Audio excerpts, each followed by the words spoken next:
on the responsibility of taking care of her mother and her sister. Her mom had a hard time with the death, of course, and she really stepped up. So in this respect, she's very loyal, she's very strong, she knows what she wants, she's willing to, go out in the woods and hunt and break the law. So sometimes her wishy-washiness about her romance, was one of those things that made me feel it wasn't quite so well written as maybe it could have been. Of course, politics, family, as I mentioned, these are all themes in the Hunger Games. I'm sure that there are others that you can come up with. Since you've read it, we don't have to go into the depth, especially, given the type of book that we're reading, and that was kind of how we wanted to spend most of our time today, was kind of talking about what makes a good story. I'm going to build on Buck here a little bit more, because why not? He's the man. And talk about youth lit and young adult fiction and what place it has in our world, and what is good fiction, what is good youth fiction, and what kinds of fiction are out there. Buck had 4 components of a good story. I won't quiz you, I'll just tell you right away what he said.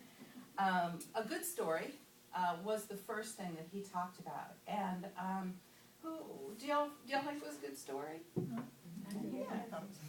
Yeah, pretty good story, right? Not knowing that there were 2 other volumes when I picked it up. Yes. I kept thinking, well, they're going to put a twist on these games. They're going to join up and rebel or something, Yes. And they just went through the games and killed each other. Right. And I thought, well, that's not very different. So at the end of it, did you think to yourself, well, I'd kind of like to know what happens next? Well, yes. So now she did set up the other volumes. Catching fire. Yeah. Catching fire. Right. So, yeah, they definitely leave you thinking, well, she's not just gonna go back and live in the village and. Well, no, they betrayed the capital. Yeah. With their ruse. With the berries. Romance, and, yeah. Yeah, it wasn't gonna be pretty for them, some way or another, right? Did you think to yourself, oh, well, what, like, did it leave you thinking, well, what are they gonna do? Yes. Yeah. I agree. I thought it was a good story. Again, I love the question authority stuff, and I think that kids grapple with that, and that the messages they get from us, from the culture at large, really can, I think, sometimes leave them very conflicted about really should they question authority or shouldn't they, and how far should you question, and what does it mean to question authority politely, and what does it mean to be rude? And that maybe that's more of the line that we want to help our youth to come to an understanding about it. And certainly Katniss and her cohorts, especially PETA, a lot of what they do against the status quo they're not thinking of it that way. I mean, Katniss is acting out of the purity of her heart and her loyalty to her parents. It takes her quite a long time here to kind of get on board to what she's doing. Gale kind of gets it theoretically. PETA gets it theoretically. Gale seems to kind of get it right from the start. Of course, he's a few years older, and he lives in the Seam, which is the real poverty area. He's got a bunch of younger siblings to take care of, so it's hit him harder than either Katniss or PETA. The second thing Buck talked about was the idea of a story of ageless importance was the phrase he used. Is it universal? And then does the author give us some answers? So I would say, given that what we've talked about with the theme, that it certainly is universal, the idea that some people are oppressed, others are oppressors. What is our role in the world? Are we here to help end oppression? Are we here to help bolster the status quo? I think it is an age-old question, and certainly universal across cultures. We see civil wars everywhere. What are they mostly based on? They're based on who's got and who doesn't got, and how are we going to even that out? One thing Buck mentioned a little bit was, does the book give some answers about this age-old question? And I really think, at least as a series, that there are some answers in there. And I'm not going to not gonna blow the series for you, but I'm not sure if you just read Hunger Games that you feel like there's an answer. I think you're left really with more questions. Is this gonna backfire for these kids, what they've done? Language, the poetry of a book, was the third component that Buck pointed out as what makes a good story. So this is the part where I think, Hunger Games didn't quite live up to some other youth fiction that's out there. And again, Lynette's going to talk to us about that a little bit more. It's not a difficult read, which I think is nice for kids or for adults who struggle with their reading skills. They want to have a book that isn't going to make them feel bad about their reading skills. This is a great place to start because it is very readable. I just would never say to you, well, this is a piece of literature. And in that respect, in terms of your lovely book talk here at First Methodist, it maybe doesn't fit a lot of the other kinds of books that you talk about, which I would call literature. And when I have come here to talk, as you have someone each month, I do pick literature. And I can't really call this literature. There are some poetic moments, I would say that. I think that the author, Suzanne Collins, do I have that right? Yeah, Suzanne Collins, I think she is trying to make some of it beautiful and make it set in our hearts, and you do end up caring about the characters. So there's something in there, which I think leads us to the fourth component of a good story according to Buck is conviction. And I think it's the conviction of the writer that couples with some of this poetry that makes you love Katniss. And Peta and Gail and the other people, especially through the series, that you become attached to, and you understand their true commitment to making a better world for their children. And I think that Ms. Collins' conviction for what she clearly believes that we can make a better world, I think comes through very powerful.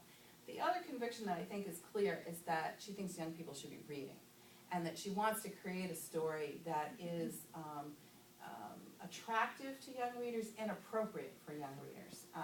Not that I'm going to diss the vampire books, again, the Twilight series, but I think Lynette will talk to us a little bit about how do we determine what is youth lit? At what age? And I did get to spend some time with my daughters talking about their favorite fiction. And we kind of said, okay, so is that youth lit? Is that young adult lit? Is that just a chapter book? So,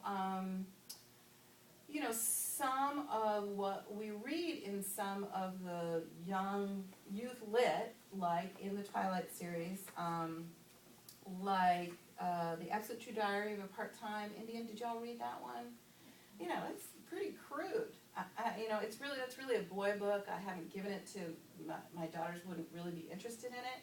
I think maybe boys need to see that they're normal, and so maybe that some of that crudeness is okay. But I certainly wouldn't give it to a 12-year-old. Whereas Secret Garden, I would call that youth lit. Didn't we all read that, right? We love Secret Garden. I would consider that youth lit, and I would say appropriate for any age. Some books are considered youth lit, and you have to really wonder, like The Color Purple, considered youth lit.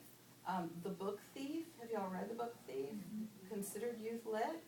This is some content, not just reading level, but also content. Because you could say with Twilight, maybe not Harry Potter so much, but what was the other series that a lot of kids have been reading? Oh, like Golden Compass and the Lemony Snicket books. The reading level is starting to get a little higher in those books, but the content stays age appropriate. And so there's kind of this continuum. There's reading level and there's content, and where the two kind of cross paths as they lead toward adult fiction is this conversation that my daughters and I had about, well, what is youth lit and what really isn't. Some of their favorites, I've kind of made some notes. My daughter recently read Catcher in the Rye.